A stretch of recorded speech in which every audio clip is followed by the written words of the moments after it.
Welcome back, brothers and sisters. I am Braden. This is Langley Outdoors Academy, the place where we not only talk about what's going on in the gun world, but also how we're going to fix it together. Now, the content that I'm going to show you tonight is going to make you smile on the outside and on the inside, because the Secret Service just did us a tremendous service disproving gun control yet again. This is going to be one you're going to want to send out, and you're going to want to leave a comment, and I can't wait to see him right down below the video. Now, everything is always linked, and if you are a new or returning viewer, please consider hitting that like button, subscribing to the channel, and turning the notification bell on. That will get as many people as we can in the fold to pass the blessing of the Second Amendment along to the next generation, which is a main focus of this channel. And the second channel that we just started, Second Legacy with Mac from Military Arms Channel, and I cannot wait to show you guys that one as well, also linked. I'm going to say a quick word from our new sponsor, Aura, and then we're going to hit this and I'm going to show you how the Secret Service destroyed gun control. Financial fraud happens everywhere in the United States every single day, and like you, I am vulnerable to it as well. My own personal story, my wife has had her credit card stolen while she was getting gas and would never have noticed that our money was being used incrementally across the United States had she not been looking directly at the app when it was occurring.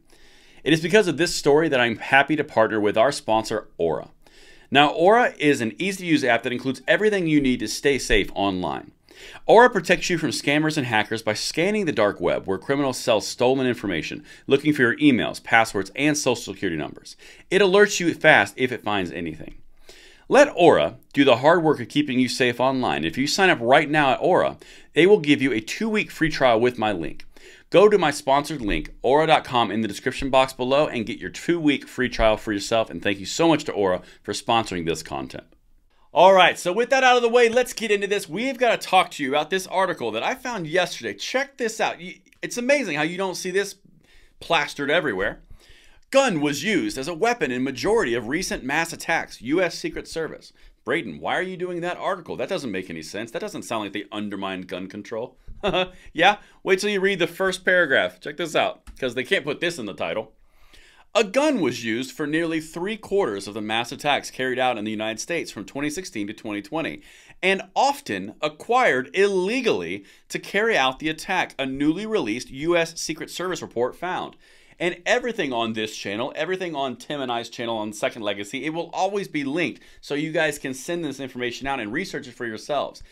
Illegally acquired. That would mean circumventing gun control, because gun control does not work. You purchase promised freedom or promised security with your freedom. They're turning freedom into a currency, which is not acceptable. But let's keep going. I got more stuff that the Secret Service wants to hear, or wants to have you hear. Quote, 1/3 of attackers in this study were prohibited by federal law from purchasing or possessing a firearm, including those with a prior felony or domestic violence conviction, fugitives from justice, those previously adjudicated incompetent or involuntarily committed to a mental health institution, and those who are currently the subject of domestic-related protection order. Those things are all prohibited on the guns list. You can't really have a firearm. You can't really pass a NICS background check. You can't do any of the things that are in prohibited gun control zones with any of those criteria. 1/3. This is not something that is around the problem with a firearm. This is a problem with the system, people's hearts and minds, and really a much larger issue than just availability of firearms, which is our constitutional rights. I got more for you. Check it out. This is where it gets real crazy. The Secret Service says in the 5-year span of data that the agency analyzed, 513 people were killed and 1,234 people were injured. Keep in mind, the number that they will consistently tell you across the board is 42,000 people are the victims of gun violence in the United States. Half of those are suicides. The other half are homicides. And this is a terrible, macabre subject. But 500 out of the 2,500, or 25,000. Keep that in mind in a country of 350 million plus people. Let's keep going. Again, not minimizing it, very important to say, but that puts it in perspective. And the last thing, in 31% of the attacks, the perpetrator had some prior law enforcement contact that did not result in an arrest, and 58% of attackers had a history of mental illness, the report found.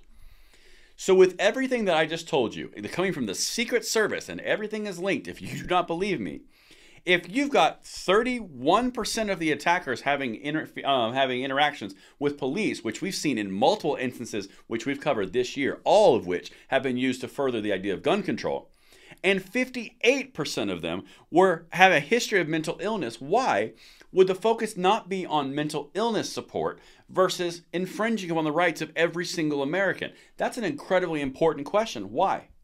It doesn't make sense on any level unless there's an ulterior motive that you're trying to achieve through these terrible tragedies.